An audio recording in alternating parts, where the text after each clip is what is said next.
Escaping the System, A Wonderland of the Soul, by Kateb Nurialim Shuna. They say the forest only blooms when the soul is ready. Aliyah didn't believe that. She was just hungry. The sun had barely stretched its arms when she found a strange fruit glowing beneath a bed of wet moss. It hummed, actually hummed, like a lullaby composed by temptation itself. She picked it up. It smelled like fresh bread, caramel lies, and childhood dreams no one keeps. One bite. That's all it took. The world melted. Colors bled like watercolor tears. Her feet, once loyal, betrayed her and ran in all directions at once. She stumbled through laughter that wasn't hers, falling upward into a spiral of sound and time and distraction. And then, silence. Then, name! Aliyah opened her eyes. She stood in a room made entirely of ticking clocks. A strange man in a velvet suit, half owl, half accountant, sat behind a desk stacked with pink bills labeled Life Owed. Name, he repeated, tapping a golden feather pen against his beak. Aliyah. He clicked his tongue. Too real. Let's call you Asset 372B. Welcome to the system. You've been drafted into the Debtiverse. A siren wailed. Confetti fell. A talking toaster rolled by yelling, "Congratulations, you now owe your soul." She tried to run, but the floor spun like a hamster wheel. Every step forward led her back to the desk. "What is this place?" she cried. The owlman smirked. "Why, dear? It's your world, just unmasked." Behind her, a curtain parted. A family sat around a dinner table, but each had headphones in. The father stared at his phone. The child watched cartoons in his glasses. The mother typed a prayer with one hand, but shushed her heart with the other. No one looked up. Aliyah stepped forward, but a vine of red tape wrapped around her ankle. "Careful," said a voice. She turned. Two little girls stood in front of her. One wore white with golden laces, her eyes clear as mountain springs. The other, clothed in deep earth brown, smiled gently and extended her hand. "We're honor and humility," they said in unison. "You'll need us if you want to make it out of here." And thus began her journey. She wandered through the land of clicks, where creatures with giant thumbs banged gongs of notifications. In the mirror maze of me, people begged for reflections that made them look important, but hid who they truly were. Atop the Tower of Moor, she met the Mad Collector, who offered her false security wrapped in monthly payments. "Everything is yours," he grinned, "as long as you never stop owing." Aliyah laughed nervously. "But I don't even want any of this." "Want," he said. "Wanting is irrelevant. Consuming is the objective." She ran.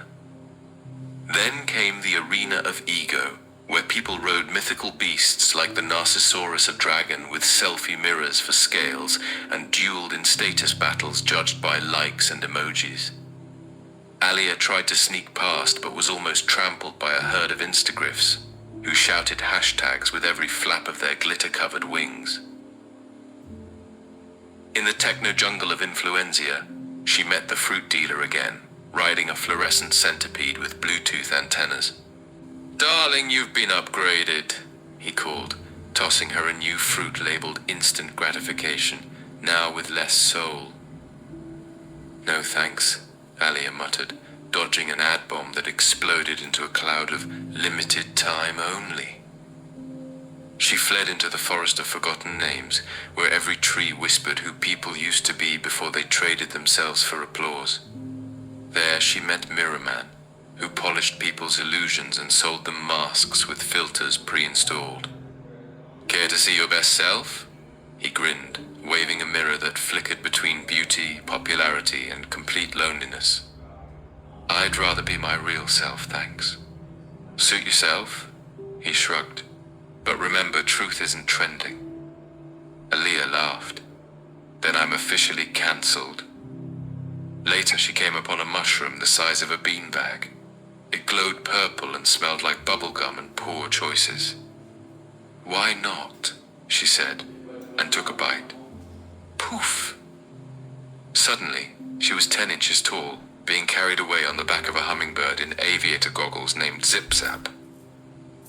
"Hang on tight, Princess of Confusion," Zip Zap chirped. "We're headed to the belly of busyness." They crash-landed on a trampoline shaped like a calendar, where every day screamed, "Hurry!" And a tap-dancing unicorn yelled, "You're late to everything, including your purpose." Alia rolled off the calendar and into a stand-up comedy club run by a llama named Pastor Chuckles. He looked over his glasses and said, "Why did the soul meditate? Because it needed to talk to management." The crowd, made up of laughing jelly beans, roared. A squirrel band began to sing. "We scroll and forget how to be. We chase the illusion and miss destiny. So log out your mind and upgrade your grace before your heart's Wi-Fi leaves cyberspace." Suddenly an alarm went off. A booming voice echoed through the treetops. "Intruder alert, system breach, begin chase sequence." Alia turned to see the scroll troll from earlier, now fused with 3 algorithm bots and a caffeine monster called Javahaw, stomping through the forest. Zip-Zap shouted, "No time to think, just run!" Alia and the hummingbird raced through twisting tunnels of thought and memory. She dodged spam bats and swam through a swamp of forgotten prayers. They reached a riddle gate guarded by a serpent made of broken clocks named Logic Coil. "To pass," Logic Coil hissed. "Solve this. I can't be bought, but I'm easily lost. I'm what you have when you stop and pause. I can't be stored, but I multiplies love. I dwell in the soul, not the cloud above. What am I?" Alia thought. Zip-Zap paced in midair. "Finally," she whispered. "Presence." Logic Coil bowed. "Go on, truth traveler. You remember who you are." Alia clapped along until she remembered the seed. The old woman appeared again, this time riding a flying turtle called Ancient Wisdom. "Truth doesn't run," she said. "It waits, now dig." Alia planted the seed. The ground cracked. A great vine burst forth, lifting her past systems and schemes, past illusions and lies. It grew into a towering tree with golden roots that reached back into her heart. She climbed. She passed the mad collector crying into his coin purse. The mirror man cracked his reflection and hummed a lullaby. The Narcissaurus now gave 3 hugs and asked, "Do you even like yourself today?" She paused to rest on a branch made of melted clocks and found herself beside a wise old sloth bird named Sabbath. He was slow, gentle, and sipping tea that smelled like peace. "Everyone's rushing," Sabbath mumbled. "But the Creator doesn't race. He walks with you. You just forgot to listen." Alia nodded. "I've been too loud to hear." Near the top, she entered the temple of relationship, where every heartbeat was a song and every connection a prayer. There were no apps here, only hands held, eyes meeting, truth exchanged. "There," she sang with others. "I was chasing mushrooms, snacks, and likes. Now I'm chasing wisdom, love, and hikes. Forget the scroll, delete the stress. My soul's on airplane mode, God, yes." And as she sang, the light grew stronger. Laughter returned, not the fake kind, but belly-deep, soul-freed laughter. The sky above opened into what looked like space, but it was really spirit alive, aware, watching. And then she woke up, back in the forest, the fruit gone, the air still. But her hands were dirty with soil, her heart beat slower, stronger. Honor and humility stood beside her, grinning. "Welcome back," they said. Alia giggled. "I went everywhere, and I mean everywhere. And you came back whole," said humility. "Most never do." Alia looked to the sky. "Thank you," she whispered. for reminding me who I really am. And from that day on, Aaliyah walked differently. She talked to people with her eyes. She prayed with her hands open. She checked her soul before she checked her phone. And she laughed, oh how she laughed. Because now she knew the system.